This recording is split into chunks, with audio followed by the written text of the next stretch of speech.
Star plus के superhit TV show क्योंकि सास भी कभी बहू थी के लेटेस्ट एपिसोड यानी एपिसोड 8 में दर्शकों को एक बार फिर से इमोशंस, ड्रामा और चौंका देने वाले ट्विस्ट्स का शानदार मेल देखने को मिला।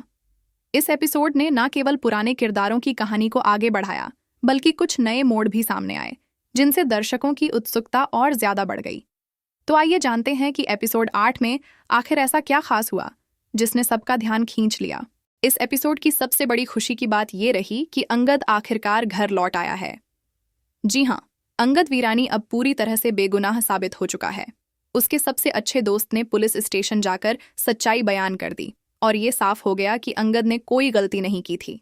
जब ये खबर घर वालों तक पहुंची तो पूरा वीरानी परिवार खुशी से झूम उठा।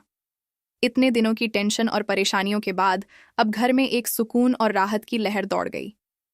हेमंत, जो अब तक चुप और उलझन में था, अंगद को देखकर अपने जज्बात पर काबू नहीं रख पाया।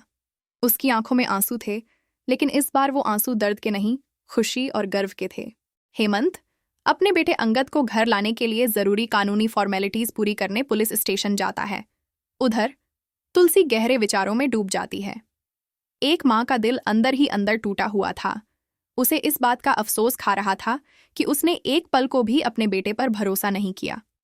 इसी बीच गायत्री तुलसी से तीखे शब्दों में कहती है, तुम्हें क्या अब अपने बेटे से आंख मिलाते हुए शर्म नहीं आएगी? जिस वक्त उसे तुम्हारी सबसे ज्यादा जरूरत थी, तुमने उसका साथ छोड़ दिया। ये शब्द तुलसी के दिल को चीर जाते हैं। थोड़ी देर बाद हेमंत, मिहिर और तुलसी तीनों मिलकर अंगद को लेने पुलिस स्टेशन पहुंचते हैं। पुलिस स्टेशन में अंगद इंस्पेक्टर से कहता है कि अब भी असली कातिल खुला घूम रहा है, क्योंकि हमारी कार से तो कोई एक्सीडेंट हुआ ही नहीं था। कोई और है जो इस पूरे मामले के पीछे छिपा बैठा है। फिर अंगद समीर से मिलने की इजाजत मांगता है ताकि वो खुद जाकर उसे सच्चाई से रूबरू कर सके। वो समीर को भरोसा दिलाता है कि मैं तुझे बचाऊंगा, क्योंकि असली मुजरिम हम दोनों में से कोई नहीं है। अंगद पूरे आत्मविश्वास के साथ पुलिस को भरोसा दिलाता है कि मैं असली कातिल को जरूर पकड़वाऊंगा। जो सच्चाई छिपी हुई है वो अब ज्यादा देर तक छुपी नहीं रहेगी।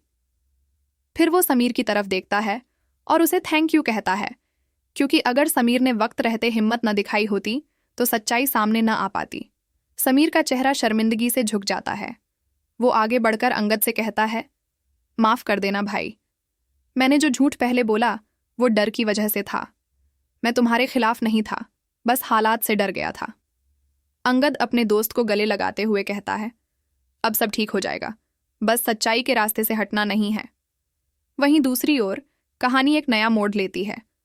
करण, जो इन दिनों परिवार के हालात से बहुत परेशान है, रतिक को फोन करता है और घर का हालचाल पूछता है। नंदिनी करण के बार बार एक ही सवाल दोहराने पर झुंझला जाती है। वो कहती है, करण, तुम हर बार वही बात दोहरा रहे हो, हर फोन पर एक ही सवाल, घर में सब ठीक तो है ना? थोड़ी तो तसल्ली रखो। करण की आंखों में चिंता साफ नजर आती है। वो भारी मन से जवाब देता है, नंदिनी, मुझे बस ये फिक्र सता रही है कि परी जिससे प्यार करती थी और जिनका रिश्ता लेकर घर पर आना तय हुआ था, उन्होंने भी अब आने से मना कर दिया है। सब कुछ उलझता जा रहा है। नंदिनी करण की चिंता समझती है और उसे दिलासा देने की कोशिश करती है। नंदिनी करण की बेचैनी को देखते हुए उसे समझाने लगती है, अच्छा ही हुआ कि वो लोग नहीं आए। परी के लिए वो लड़का कभी सही था ही नहीं। जो मुश्किल घड़ी में किसी का साथ छोड़ दे, क्या वो जिंदगी भर का हमसफर बन सकता है? परी इससे कहीं बेहतर की हकदार है। करण चुपचाप उसकी बातें सुनता रहता है, लेकिन नंदिनी रुकती नहीं। वो सीधा सवाल करती है, तुम सबकी फिक्र करते हो, हर किसी से बात करते हो, लेकिन अपनी माँ से बात करने से क्यों बच रहे हो करण? फिर खुद ही जवाब भी देती है, तुम्हें डर है ना कि तुम इमोशनल हो जाओगे, तुम रो पड़ोगे उनके सामने, इसलिए तुम उनसे बात ही नहीं करना चाहते। करण धीमी आवाज में बस इतना कहता है, नहीं नंदिनी, बात ये नहीं है, मैं बस अपनी माँ को और परेशान नहीं करना चाहता। वो पहले ही बहुत कुछ झेल चुकी हैं।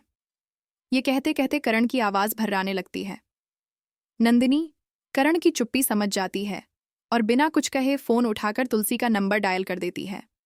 वो मुस्कुराकर कहती है, अब और नहीं, तुम्हें अपनी माँ से बात करनी ही होगी।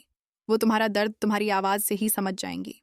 इसी बीच करण की माँ तुलसी से बात पूरी होते ही घर में एक नई रोशनी सी फैल जाती है। अंगद घर लौट आया है। जैसे ही वो दरवाजे से अंदर आता है, पूरा घर खुशियों से गूंज उठता है। घर वालों की आंखों में आंसू होते हैं, लेकिन इस बार वो आंसू दुख के नहीं, सुकून के होते हैं। सब लोग अंगद का दिल से स्वागत करते हैं।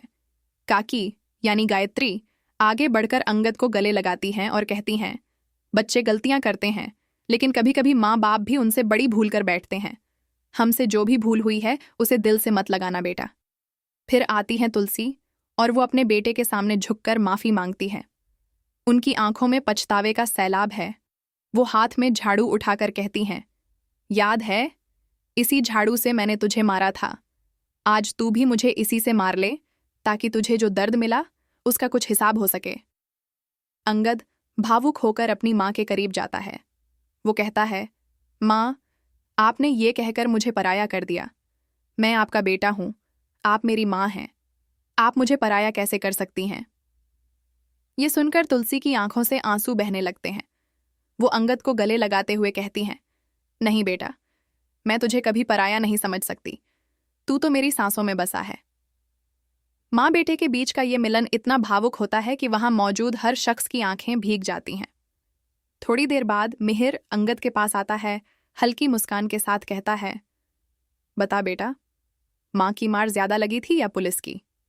अंगद थोड़ा मुस्कुराता है, लेकिन उसके चेहरे पर अब भी बीते वक्त की परछाइयां झलकती हैं।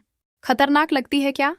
तो वहीं अंगद कहता है कि हाँ, माँ की मार ज्यादा खतरनाक होती है। वहीं मिहिर कहता है कि अभी माँ की लग रही है, जब बीवी आ जाएगी तो बीवी की लगेगी। अंगद कहता है कि मैं शादी ही नहीं करूंगा।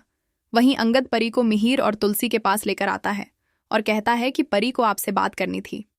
परी अपने माँ बाप से माफी मांगती है और लड़के से मिलने की बात करती है। वो कहती है कि जो पापा ने मेरे लिए लड़का पसंद किया था, मैं उससे मिलूंगी।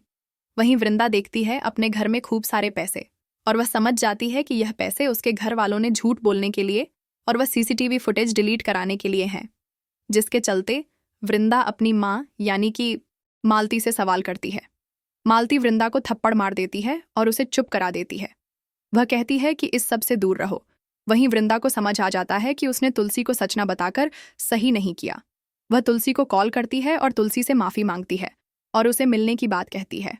तुलसी उसे एड्रेस देती है और अगले दिन सुबह 11 बजे मिलने को कहती है। वहीं मिहिर अपने दोस्त के बेटे को फोन करके उसे शाम में उनकी फैमिली के साथ आने को कहता है। इसी के साथ इस कहानी में यह ट्विस्ट भी आने वाला है कि जिस लड़के को मिहिर ने पसंद करा है, उस लड़के का रिश्तेदार वही लड़का है जिसने अंगद को पुलिस स्टेशन में फंसाया था और सीसीटीवी फुटेज डिलीट कराई थी। आखिर कौन है यह शख्स और क्या करना चाहता है, ये तो आगे आने वाले एपिसोड में ही पता लगेगा। वहीं अगले एपिसोड में आपको देखने को मिलने वाला है कि वृंदा तुलसी से मिलने आएगी और बताएगी सारा सच। वहीं घर पर आए लड़के वालों की बातों से मिहिर को गुस्सा आ जाएगा।